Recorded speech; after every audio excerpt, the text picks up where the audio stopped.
출애굽기 4장 8절로 9절 말씀입니다. 지난 시간에는 모세가 손을 품에 넣었을 때 나병이 생기고 다시 품에 넣었을 때 나병이 치료되는 이적을 경험을 했습니다. 이 나병의 표적은 애굽의 술사들이 흉내낼 수 없는 이적이었어요. 하나님만이 행하실 수 있는 표징이었습니다.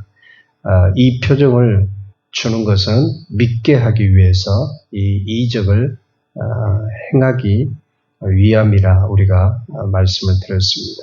오늘은 마지막 세 번째 나일강의 피에 대해 말씀한 내용입니다. 하나님은 이 두 표적을 믿지 아니하고 내 말을 듣지도 아니하거든 이 나일강의 물을 퍼서 땅에 부으면 나일강 물이 땅에서 피가 된다 이렇게 말씀합니다. 애굽인들은 이 나일강을 하피라고 칭했습니다. 하피는 건강한 남성 형상의 신을 의미합니다. 하피가 이 나일강을 주관한다고 믿었어요. 나일강은 애굽의 산업과 교통의 중추였을 뿐만 아니라 애굽인들에 의해서 생명의 젖줄로 신격화된 것입니다. 애굽의 모든 번영과 부요의 근원이 되었다 해도 과언이 아니에요.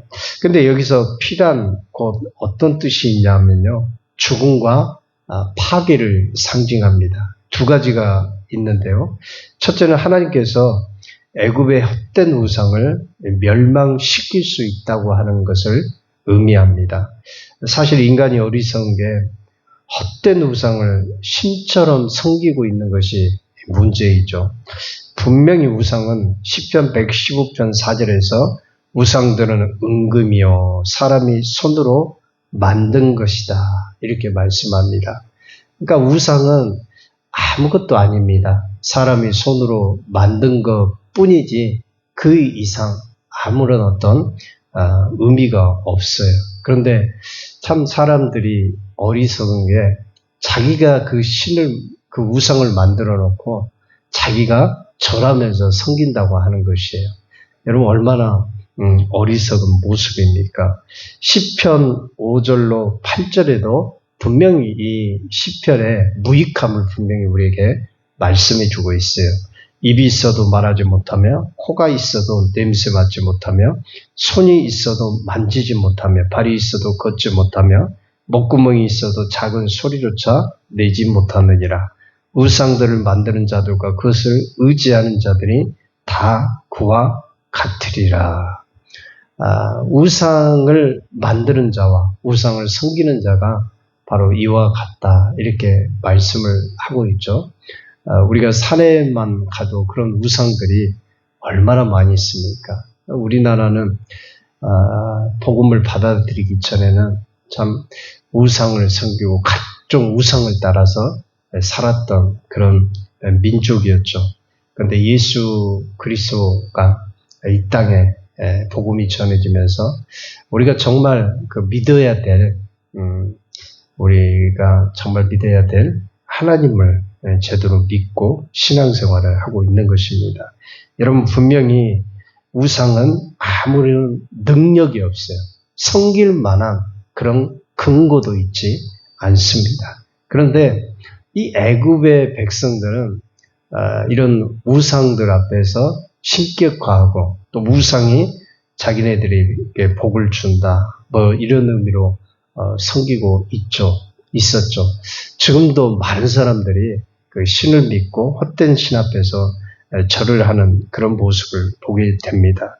그래서 하나님은 이 우상을 멸하실 뿐만 아니라 두 번째는 이 호숫가의 이적의 피를 통해서 하나님께서 불순종한 자들에게 닥칠 파멸을 예고한다고 볼 수가 있어요.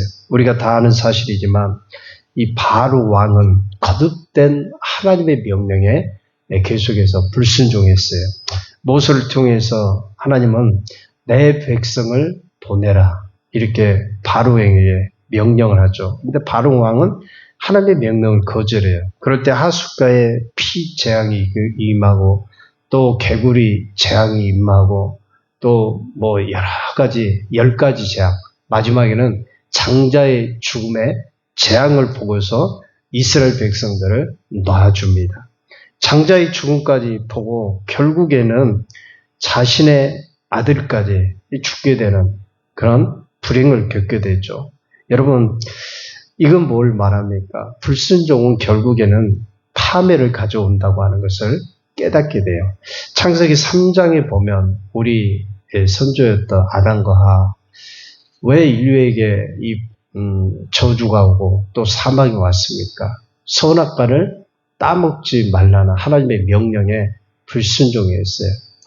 하나님의 말씀에 불순종한 결과로 인간에게 저주가 왔고 또 사망이 왔고 인간의 모든 자연뿐만 아니고 그 생태계 자체가 다 파괴가 된 것입니다. 성경은 가장 확실한 길 두 가지를 말씀하고 있어요. 하나는 순종의 길입니다. 그러니까 하나님께 순종하면 하나님께서 분명히 복을 주시겠다 이렇게 말씀하고 있어요. 신명기 28장 2절에 보면 내가 내 하나님 여호와의 말씀을 순종하면 조건이 들어가 있죠. 순종하면 이 모든 복이 내게 임하여 내게 미치리니. 또 이사야 1장 19절에 보면 너희가 즐겨 순종하면, 여기서 말씀을 하고 있어요. 순종하면 땅의 아름다운 수산을 먹을 것이요 라고 말씀합니다. 그러니까 하나님께 순종하면은요 우리가 복된 사람으로 살아가게 된다 이렇게 분명히 성경에서는 우리에게 교훈해 주고 있습니다. 그래서 땅의 아름다운 수산을 먹을 것이다 이렇게 말씀하고 있어요. 왜 사람들이 어려운 그런 환경 가운데, 물론 우리에게도 역경도 있고 시련이 있지만 근본적으로 불순종할 때 오는 그 어려움이 있다고 하는 것이죠. 하나님께 순종하면 정말 우리가 복스러운 존재로 살아갈 텐데 불순종해서 괜한 어려움, 그런 고난에 빠지는 경우도 참 많아요. 여러분, 불순종하면 어떠한 삶이 될까요? 불순종은 인생의 불행이에요. 에베소 5장 6절에 보면 하나님의 진노가 불순종의 아들들에게 임한다 이렇게 말씀하고 있어요.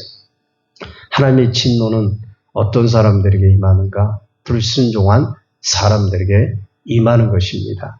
여러분, 우리가 하나님을 섬길 때 하나님 말씀에 철저하게 순종하려고 애써야 돼요.